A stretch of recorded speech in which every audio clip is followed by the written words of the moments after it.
Yeah, it's been a ride. I guess I had to go to that place to get to this one. Now some of you might still be in that place.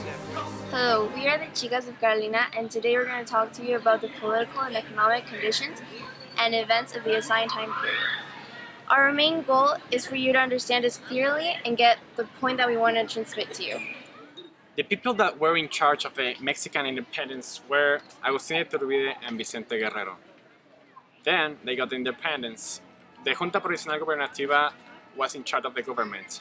Then they started the Regency, in which Juan O'Donoghue and Agustín Iturbide were in charge. Then Agustín Iturbide was named Emperor of the Mexican Empire. But then an USA ambassador in Mexico was Joel R. Poinsett, in which he established the Masonry. And then there were the enemies of Iturbide, the Masons and the Republicans. The Masons were a House of Bourbon representative, and the Republicans wanted a federal republic. What happened? Santana raised up the Plan de Casamata to get out Iturbide and establish a republic. Why the Masons and the Republicans set out Iturbide? Well, first, the Masonry, it's against religion, and Iturbide was in favor of religion. What happened? Joel R. Poinsett established the Masonry and convinced all those people that were in favor of Iturbide. But what happened? Joel R. Poinsett convinced them, and everybody set out Iturbide and established a republic. What happened then? After Iturbide Empire, the supreme executive power was in charge of the government, in which Guadalupe Victoria and Nicolás Bravo were in charge of it. Then the 1824 Constitution was raised, in which it established a Republican, representative, and federal republic. And then what happened?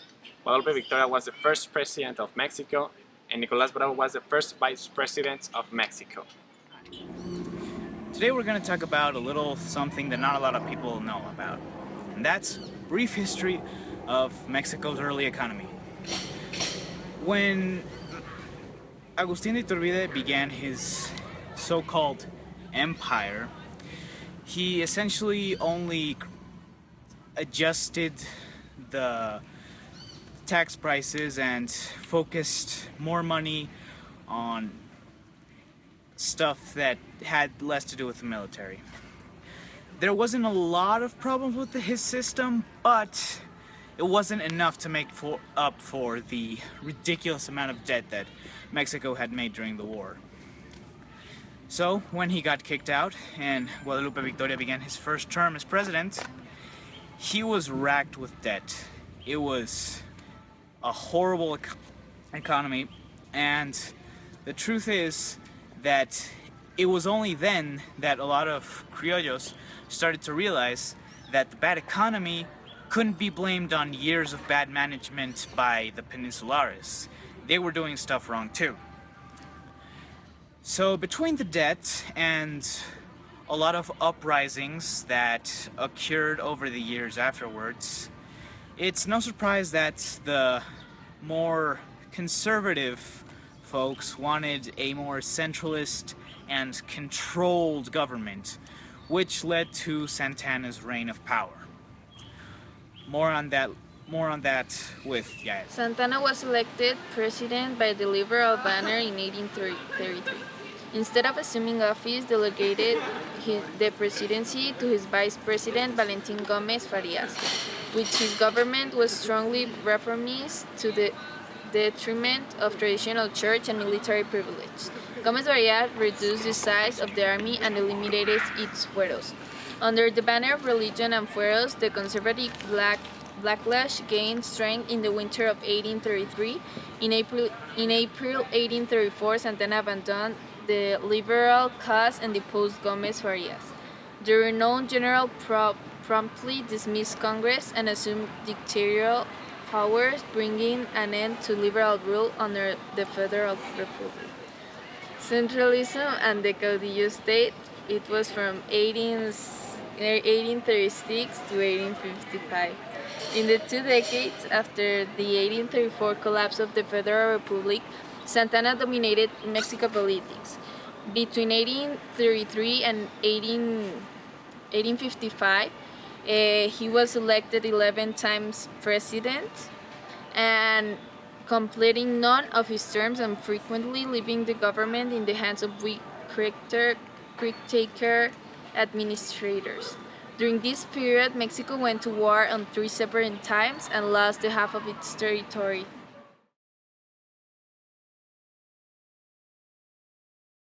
Mexican as free and independent nation is secure. Roman Catholic is established as an official religion. The form of government was established as popular, federal, representative, and republic government. The division of powers is established.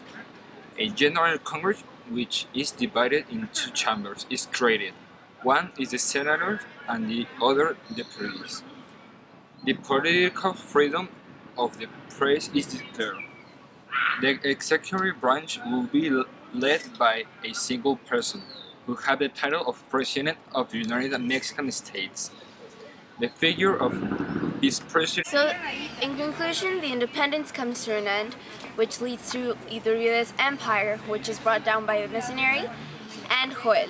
After that comes the executive supreme power that was in charge of the government, and that leads to the first president, who was Guadalupe Victoria.